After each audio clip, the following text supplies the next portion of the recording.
Hey everybody, welcome back to the Drunk Pokeroo. It's Tuesday. It's video review day. It's one of my favorite days of the week because I get to share it with you guys.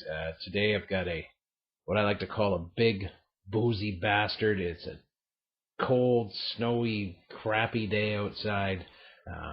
Nothing better than an imperial stout to really warm you up from the inside out. And Brook Brewing does imperial stouts almost better than anybody else. Probably better than anybody else, at least from what I've had. This is their pilot project series, as you can see, so I'm guessing we're going to be seeing some real interesting stuff coming out.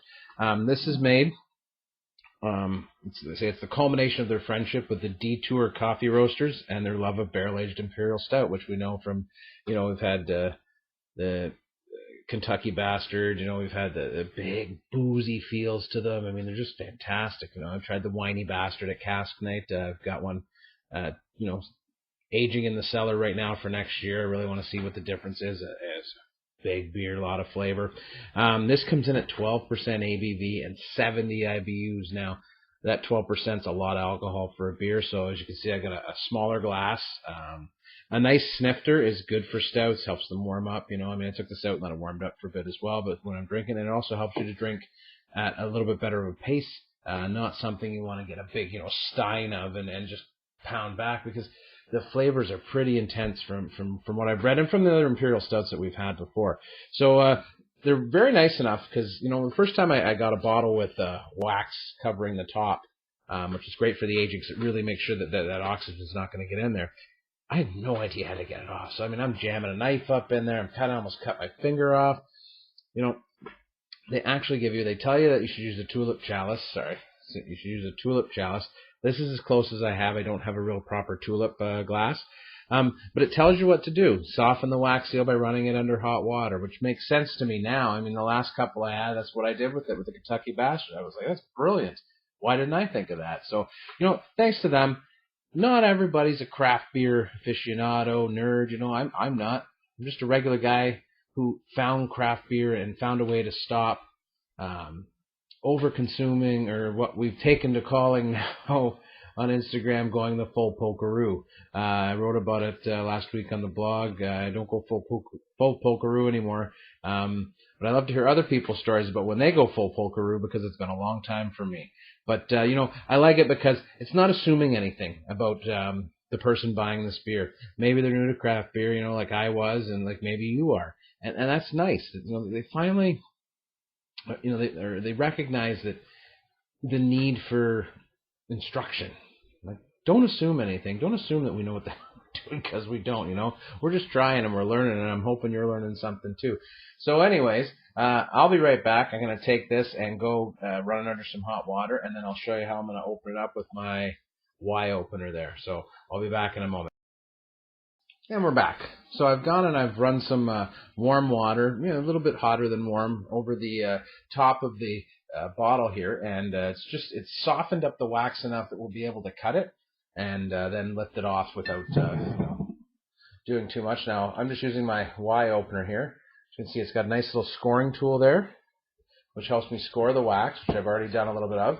So I just run it around the edge. You can use whatever you got. Cripes. I used a screwdriver one time. I used whatever I can get my hands on to open up my beer. That's what I was using.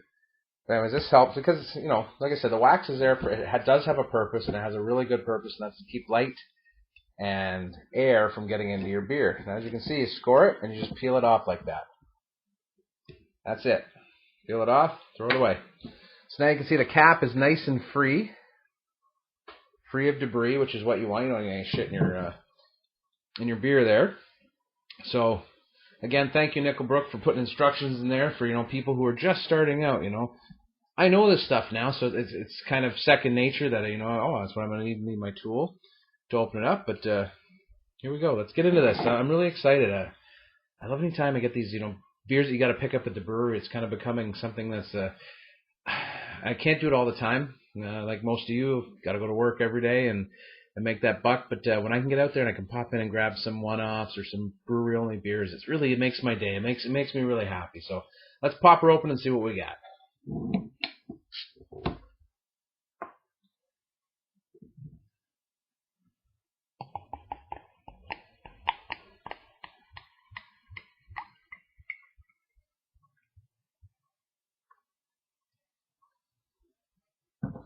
Oh, I can smell coffee from here.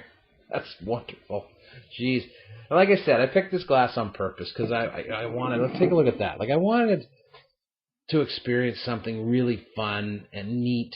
You know, I mean, this is a big beer. So a nice glass. I mean, this is my only beer probably today because that's really freaking nice looking. All I can smell is black coffee beans. I mean, that is just, ooh, gorgeous. Well, cheers. Cafe del Bastardo.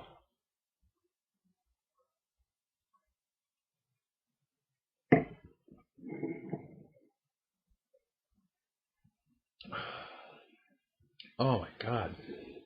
So, geez, that's amazing. I was going to wait on this too. I'm really glad I didn't. So, a lot of coffee off the top. I mean, just smacks you in the face with coffee. And I love that. I mean, that's become one of my big loves, especially now, like Christmas, like we've talked about it. Yesterday was the last day of Stout Month. So, you know, to celebrate the end of that fantastic month, what a better way than with this really just coffee pounder. Now, it's a little more complex than that. Like, I don't want you to get scared off. I mean, if you're not used to stouts, this is going to be a lot. They have their Bolshevik Bastard, which is the basis for these beers, or the Half Bastard, which is it's literally like a light version of the Bolshevik Bastard, but it's still a nice flavored beer. So, I mean, ease your way into it. This is a lot. This is something maybe you share with somebody. Hey, share with me. I'll come drink it with you. But let's get another sip there because there's a lot going on here. I want to talk about it.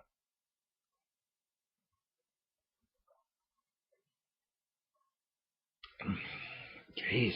Ooh. Vanilla, bourbon. You know, I've never been a big bourbon or scotch guy, but I'm finding the more I drink these big barrel-aged beers, the more I begin to appreciate what a very nice bourbon or whiskey or scotch can bring to the table.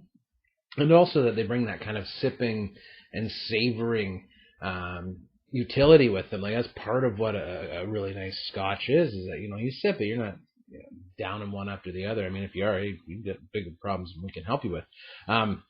But wow, that's just amazing. Like, it's got a great mouthfeel. There's a warming alcohol on the back end. Like, I got a chill little bone today from being outside for a while there, and this just picks me up and just puts me in my lazy boy. I mean, this is going to be an all-night beer. I'm so happy to have it. I mean, geez, wow. Whew. Now, when you drink a beer like this, when you go to take your sip, make sure you take like a sniff of that too. Try and if you're a wine drinker, you know that. You need all those senses involved. I mean, there's a chocolate note in there, like a dark cocoa bean. No, but I mean the big thing here is coffee. It's coffee, and that's great. I mean, who the heck doesn't love coffee? You know, I mean, if I could drink this before I went to work in the morning, you'd have a whole much more productive pokeroo all day. I'll tell you that. Wow, that is a home run. I mean, you know, I throw ratings on beers. It's more for my own personal. So when I look back on a beer, I say, I give that a 3 or a 3.5. I mean, they're all subjective. This is a home run beer, so I mean, this is a 4+. Period. Means it's a great beer. I really, really like it. I mean, I'm gonna have to pop out there. Hopefully, they will have some left. If you're out in Burlington, you're near Nickelbrook, I suggest you go get one. I want to go get one because I want to age it. I might buy 2 so I can age one and try another one now. But wow, you know, that head just sticks around. It's creamy. It's like a deep tan color. I mean, look at that. That is just a freaking gorgeous beer. My goodness.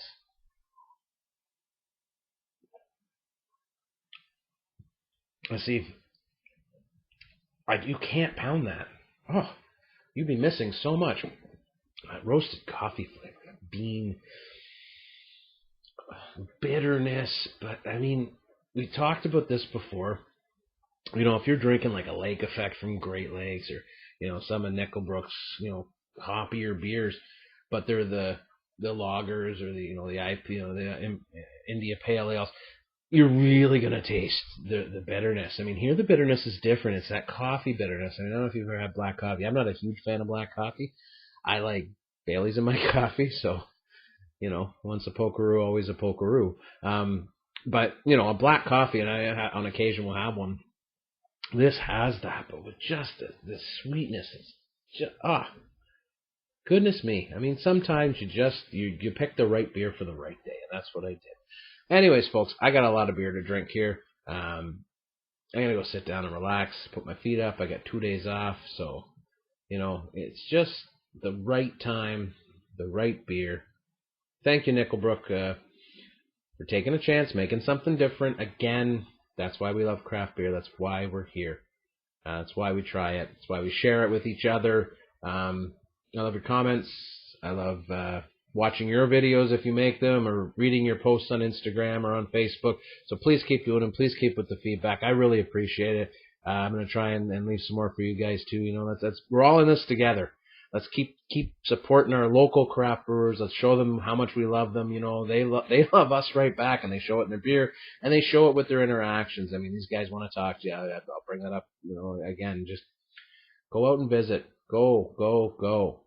If you can't, I'll go for you, and I'll bring back a beer and we'll share it. But Cafe del Bastardo, cheers to you. That's freaking delicious.